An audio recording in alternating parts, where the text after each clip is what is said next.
আসসালামু আলাইকুম রহমতুল্লাহি ওবারাকাতুহু। প্রিয় দিন ইসলাম দরদি ভাই ও বোনেরা, আজকে বলবো দোজখে যে সকল ফেরেশতা থাকে তার মধ্যে অন্যতম একজন ফেরেশতা, যিনার নাম হচ্ছে হযরত মালিক।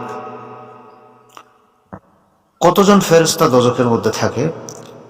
সূরা মুদাসসিরের মধ্যে আল্লাহ পাক বলেছেন, বিসমিল্লাহির রহমানির রহিম, আলাইহা তিসআতা আশার।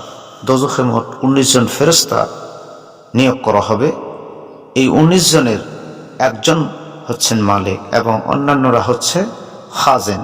দোজখীদেরকে শাস্তি দেওয়ার জন্য একজন ফেরেশতা যথেষ্ট হলেও তারপরেও আল্লাহ পাক রব্বুল আলামিন বিভিন্ন প্রকার যেহেতু আযাব দেবেন, বিভিন্ন আযাব দেওয়ার জন্য এই ব্যবস্থা তিনি করেছেন, যার কারণে তিনি 19 জন ফেরেশতা সেখানে নিযুক্ত করেছেন এবং 19 জন ফেরেশতা সেখানে থাকবেন।